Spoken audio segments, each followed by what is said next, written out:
Assalamualaikum warahmatullahi wabarakatuh. Alhamdulillah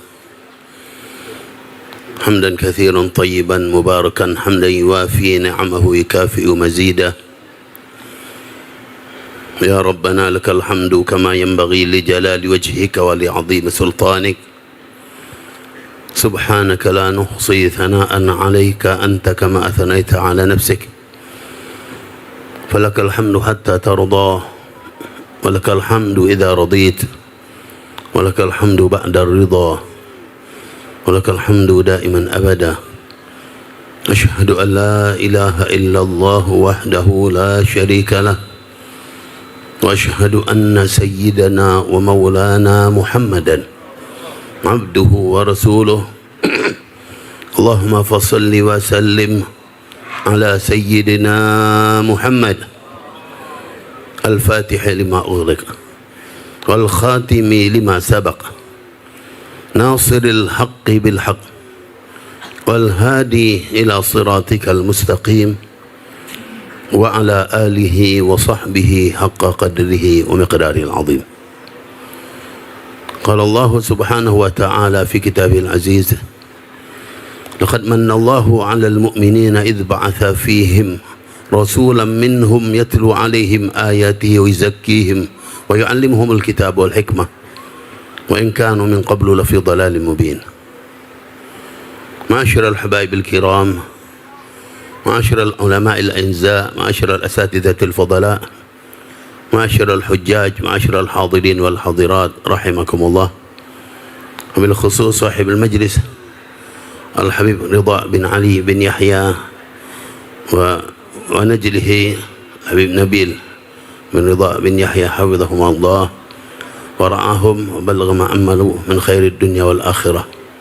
Semoga insyaAllah semua kita yang hadir dalam majlis ini selalu akan mendapatkan limpahan rahmat dari Allah, selalu akan mendapatkan limpahan keberkahan dari Allah. Semoga Allah ampuni dosa-dosa kita, Allah angkat derajat kita, Allah mudahkan segala urusan kita, Allah sampaikan segala hajat kita, Allah panjangkan umur kita dalam taat dan taqwa, dalam sehat dan afiat. Semoga Allah limpahkan kepada kita rezeki yang banyak, yang berkah, yang halal, yang manfaat. Semoga insyaAllah kalau kita kumpulkan bersama baginda Nabi kita Muhammad sallallahu alaihi wasallam fil jannah, di dalam surganya Allah insyaAllah. Amin ya rabbal alamin. Masyarul hadirin wal hadirat rahimakumullah. Alhamdulillah, dari bulan Rabiul Awal sudah lewat, Rabiul Tsani, Jumadil Ula, Jumadil Tsani, sampai kapanpun insyaAllah terus kita ngadain maulid. Kenapa? Hakikatnya maulid adalah sejarah Nabi Muhammad SAW yang ada dalam kitab-kitab maulid, yang tercantum dalam kitab-kitab maulid. Kitab maulid apa saja yang kita baca? Mau kitab maulid Simtud Durar Al-Habib Ali bin Muhammad bin Husain Al-Habsyi, mau kitab Al-Barzanji, atau kitab Ad-Daiba, atau kitab Azab, atau kitab Syar, apa saja kitab-kitab maulid yang ada. Hakikatnya sejarah baginda Nabi kita Muhammad SAW. Sejarah tapi secara ringkas. Kalau mau hakikat sejarah Nabi kita Muhammad SAW itu sangat luas, panjang. Enggak cukup 1, 2 hari, 3 hari. Kitab-kitab yang ditulis pun begitu banyaknya. Puluhan, bisa ratusan jilid sejarah Nabi kita Muhammad SAW. Coba bayangkan. Banyak, 1 jilid aja kita habis-habis belum pernah baca kali sebagian, ya. Ini sampai ratusan jilid sejarah Nabi kita Muhammad SAW. Kenapa? Inilah sejarah manusia yang paling lengkap. Dari sebelum beliau belum lahir, beliau masih di mana-mana, beliau udah tahu. Disebutkan sejarahnya. Asal usul yang diciptakan oleh Allah dari alam semesta ini, beliaulah yang menjelaskan kepada kita. Apa yang maksud asal usul tersebut? Itulah ketika Jabir bin Abdullah bertanya tentang sesuatu apa yang pertama kali diciptakan Allah. Akhbirni an awwali syai'in khalaqahu Allah qabla al-asya'. Qala ya Jabir, inna Allah khalaqa qabla al-asya' nurah nabiyika Muhammad sallallahu alaihi wasallam. Allah ciptakan sebelum sesuatu apapun yang Allah ciptakan adalah pertama kali cahaya Nabi Muhammad. Belum ada sorga belum ada, arasy belum ada, bahkan nyata lauh, galam semua tidak ada. Cahaya Nabi dahulu yang diciptakan oleh Allah. Dari sini nanti baru Allah ciptakan berbagai macam makhluknya. Sallallahu alaihi Nabi. Masyarul hadirin rahimakumullah. Beliau menjelaskan, tapi beliau tahu, beliau memahami, beliau merasakannya. Kan alam yang begitu jauh, tapi beliau merasakan. Coba kalau kita umur 3-4 tahun aja kita lupa, tidak tahu pernah ngomong apa, pernah cerita apa. Nabi SAW menjelaskan juga, kuntu nabiyan Adamu lamun jadilun fi tinati. Aku sudah dinyatakan nabi, Adam masih gumpalan tanah, kata Nabi Muhammad sallallahu alaihi Nabi. Beliau tahu itu, beliau memahaminya. Bahkan beliau tahu ketika bibit beliau itu, zarrah yang ada untuk beliau dimasukkan ke tulang sulbinya Adam, Nabi Muhammad tahu. Berpindah pada putranya Nabi Allah Syith, ke ibunya dulu Siti Hawa, ke Nabi Allah Syith, terus dari ayah ke ibu ke ayah sampai ke orang tuanya Nabi Muhammad SAW tahu. Perjalanan yang begitu hebat dan ada ceritanya semua. Walaupun cerita itu ada yang kuat, sebagian lagi yang sangat banyak, bahkan cerita yang tidak begitu kuat untuk dipegang. Karena itu cerita Nabi Muhammad SAW sudah disebutkan dalam Taurat, sudah disebutkan dalam Injil, dikenal oleh orang-orang sebelum beliau. Udah banyak yang mengenal Nabi Muhammad SAW, tahu sama Nabi kita Muhammad SAW. Itulah Allah jelaskan tentang mereka, alladzina atainahumul kitaba ya'rifunahu kama ya'rifuna abna'ahum. Orang-orang yang kami berikan kitab Taurat dan Injil, Yahudi dan Nasrani, mereka kenal sama Nabi kita Muhammad seperti kenal sama anak-anaknya sendiri. Artinya kenal banget sama kehidupan sejarah Nabi Muhammad. Beliau belum lahir berapa lama, tapi sudah dikenal, sudah diketahui. Masyarul hadirin rahimakumullah. Kita terkadang sama anak kita sendiri belum tentu kenal betul. Untuk menggambarkan ciri-ciri anak kita, kadang-kadang kita nggak bisa, nggak mampu. Tapi mereka bisa menggambarkan ciri-ciri Nabi Muhammad. Nabi Muhammad belum lahir. Kalau ditanya gimana Nabi yang akan diutus Allah, gini, mukanya gini, wajahnya gini, terus satu persatu bisa diceritakan oleh mereka. Sallallahu alaihi Nabi. Ini baginda Nabi kita Muhammad SAW. Masyarul hadirin rahimakumullah. Beliaulah al-insanul kamil, manusia yang sempurna yang diciptakan oleh Allah. Kita dipilih jadi umatnya, satu kehormatan untuk kita. Terlebih lagi beliau itu sangat peduli sama kita. Nabi Muhammad pedulinya sama kita lebih dari kepedulian kita kepada beliau jauh. Masyarul hadirin rahimakumullah.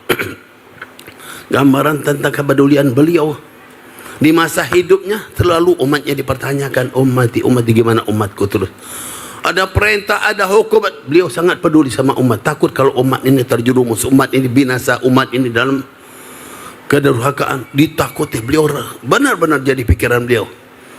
Itulah Allah nyatakan dalam Al-Quran, laqad ja'akum rasulun min anfusikum azizun 'alaihi ma anittum harisun 'alaikum bil mu'minina raufur rahim. Sangat berat untuk beliau kalau ada hal-hal yang menyakiti kita, memberatkan kita. Beliau sangat artinya peduli banget sama umat ini. Kepedulian itu tidak terhenti waktu beliau hidup. Sampai beliau meninggal pun beliau udah nyatakan. Di masa hidupnya beliau udah gambarkan. Ketika beliau tanya, kalau aku meninggal nanti siapa yang ngurus umatku, gimana? Ditanya sama Nabi. Sampai Allah jelaskan, engkau tetap diberikan kewenangan untuk peduli kepada umatmu. Peduli sama kita. Gimana kewenangannya? Nanti Allah tampakkan kepada Nabi amal-amal kita. Gimana gambar? Seperti Rasul sendiri menjelaskan, tu'radu alaihi a'malu ummati. In ra'aitu khairan hamidullah, wa in ra'aitu ghaira dhalika istaghfartu lahum. Sallallahu alaihi Nabi. Allah hadapkan amal-amal umatku kepada aku. Aku lihat semua, setiap individu kita dilihat oleh Nabi kita Muhammad. Apapun kita berbuat, kitanya sendiri gak peduli, kita gak berasa. Ketika kita berbuat apa-apa, setiap hari Kamis, hari Senin itu ditampilkan sama Nabi Muhammad. Ini si Fulan bin si Fulan tinggal di kampung Fulan, rumahnya itu RW, RT-nya Nabi Muhammad tahu. Perbuatannya hari ini seperti ini, hari ini tahu. Sallallahu alaihi Nabi. Ketika kita berbuat kebaikan, Nabi Muhammad senang, gembira Nabi kita Muhammad. Kenapa? Umatku si Fulan berbuat baik. Kebanggaan untuk Nabi Muhammad. Tapi bila terjadi sebaliknya, sedih pasti beliau. Beliau sedih. Apa yang beliau lakukan? Istaghfartu lahum. Aku masih mohon sama Allah, ya Allah ampuni si Fulan bin si Fulan itu, ya Allah. ampuni si fulan itu ya Allah, tetap dipedulikan. Ma'asyiral hadirin rahimakumullah. Begitu besar kepedulian beliau terhadap kita, lalu apa kepedulian kita kepada beliau? Inilah diantara fungsi kepentingan peringatan Maulid, agar kita juga ada hubungan sama Nabi kita Muhammad. Kita punya hubungan sama Nabi wajib apa tidak? Kita wajib cinta sama beliau apa tidak? Kita wajib selalu ingat sama beliau apa tidak? Setiap saat wajib kita ingat beliau. Mesti ada hubungan kontak kita sama Nabi kita Muhammad. Wajib untuk setiap saat kita ada kontak sama Nabi kita Muhammad. Ketetapan wajib yang ditentukan seperti apa? Lagi sholat, setiap hari kita wajib ada kontak sama Nabi kita Muhammad. Ngucapin apa? Salam. Assalamu alayka ayyuhan nabi wa rahmatullahi wabarakatuh. Ucapin salam sama beliau. Ketika kita ngucapin salam, dijawab oleh Nabi kita Muhammad. Wa alaikassalam ya fulan, disebut nama kita, diriwayatkan. Kita assalamu alayka ayyuhan nabi wa rahmatullahi wabarakatuh. Rasulullah aja wa alaikassalam ya fulan, itu disebut, ada riwayat. Coba bangga nama kita disebut sama Nabi Muhammad. Kalau disebut satu kali, gimana kalau kita ucapin terus? Berarti nama kita sering kali diucap oleh Nabi kita Muhammad, sering kali disebut oleh Nabi kita Muhammad. Karena itu setiap orang-orang soleh itu hebat, beruntung. Karena diantaranya hubungan sama Nabi Muhammad selalu terikat terus. Masyaallah hadirin rahimakumullah. Itulah diantara keberuntungan ketika kita hadir maulid. Di samping setiap hari kan kita ngucapin salam berapa kali kira-kira? Setiap hari berapa kali? Salat subuh, salat zuhur berapa? 2. Salat asar, salat maghrib, isya. Ya, di waktu tahiyat. Minimal paling pelitnya itu berarti 9 kali. Paling pelit. Assalamualaikum ayuhan nabi warahmatullahi wabarakatuh. Kalau yang kurang dari 9 itu enggak beres berarti ya. Itu masih kurang sholatnya berarti ya itu. Lain kan bagi orang musafir, lain cerita. Orang tahiyat apa salam sama Nabi harusnya 9, paling sedikit masih ngurangin lagi. Wah, ini pelit banget, naudzubillah min. Itu paling sedikit. Harusnya lebih banyak lagi. Tadi udah digambarkan oleh Habib Sagab tadi. Orang yang paling dekat sama beliau paling banyak salawat salam sama Nabi. Nanti gitu. Ini ketika kita selalu ucapin salawat salam sama beliau, berarti kita paling dekat, semakin dekat. Masyaallah hadirin, 9 kali itu sedikit. Karena itu ulama orang-orang soleh nambahin lagi salat zuhur, salat asar, sunnah-sunnahnya, rawatib, ba'diyah, qabliyah, salatul duha, salatul lail, witir. Di samping itu juga duduk lagi nginget dengan apa? Dengan tasbihnya, ditetapkan berapa kali salawat sama Nabi sallallahu alaihi wasallam. Masyaallah hadirin rahimakumullah. Tapi kalau kita hadir maulid lumayan. Tadi kayak Qiyam Asyrakal berapa kali kita ngucapkan ya Nabi salam alaika, ya Rasul salam alaika, ya Habib salam alaika, salawatullah berapa kali tanpa kita rasa. Yang menjadi masalah diantaranya kita lagi solawat aja lupa sama Nabi Muhammad. Nah ini menjadi masalah. Kita ini solat lupa lagi solat, nggak tahu yang dibaca. Inilah yang perlu kita benahi. Benarkan solatnya kita, benarkan solawatnya kita, hubungkan benar-benar, pasti jadi orang hebat semua. Kita saat ini membentuk diri kita setiap majelis maulid. Alhamdulillah kita terima kasih sama Habib Nabil, Habib Ridho ngajak kita dalam majelis ini. Untuk apa? Untuk menghubungkan jiwa kita, diri kita dengan Nabi kita Muhammad. Beliau tahu sama setiap individu kita. Beliau datang kepada kita dimanapun kita ucapkan. Dan Imam Ibn Hajar pernah menjelaskan dalam syair yang panjang lebar tentang Nabi Muhammad. Di antara yang beliau ucapkan apa? Wa fil qabri syarifi tarahu hayyan ila kulli biqa'i lahu wusuluh. Wa man lam ya'taqid hadha bi taha yaqinan fa huwa zindiqun jahuluh. Di dalam kuburnya yang mulia itu Nabi kita Muhammad hidup. Banyak riwayat, banyak hadis yang menunjukkan hal tersebut. Dan setiap tempat yang disebut nama beliau, beliau sampai. Kalau kita sebut nama Nabi Muhammad di mana? Di rumah kita. Nabi Muhammad sampai ke rumah kita.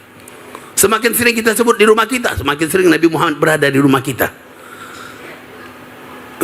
Di dalam keyakinan ini sampai Imam Ibn Hajar itu, wa man lam ya'taqid hadza bi taha yaqin. Siapa yang enggak percaya, yakin ya, ketentuan seperti ini adalah orang yang zindik.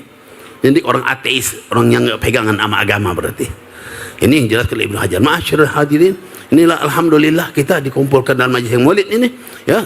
Sebagai kita hubungkan diri kita dengan Nabi kita Muhammad, di antara kita harus kenal dengan sejarah beliau, sejarah kehidupan beliau. Yang paling kita senang sebetulnya kalau kita dengar kelebihan-kelebihan.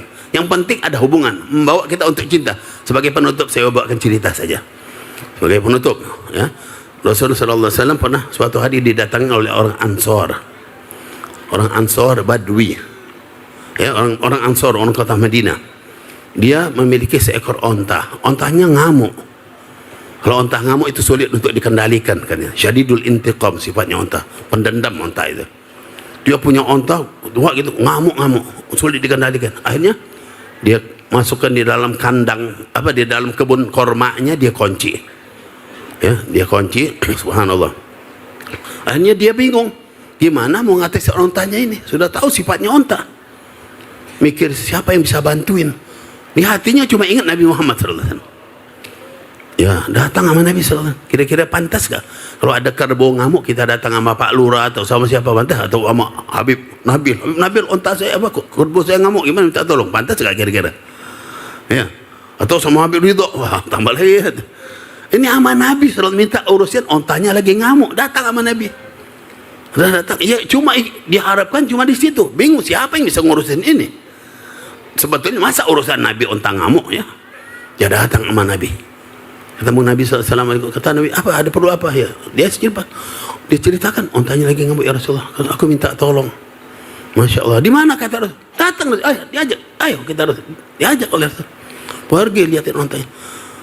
Diriwayatkan di tengah jalan mikir juga, ya Allah, kenapa aku ajak Rasul ke sini? Nanti kalau dia ngapa-ngapa nanti, kalau keseruduk sama onta itu gimana Rasul? Takut juga dia. Sampai di depan kebunnya, Rasulullah nyatakan, di mana onta? Dia dalam. Ayo buka.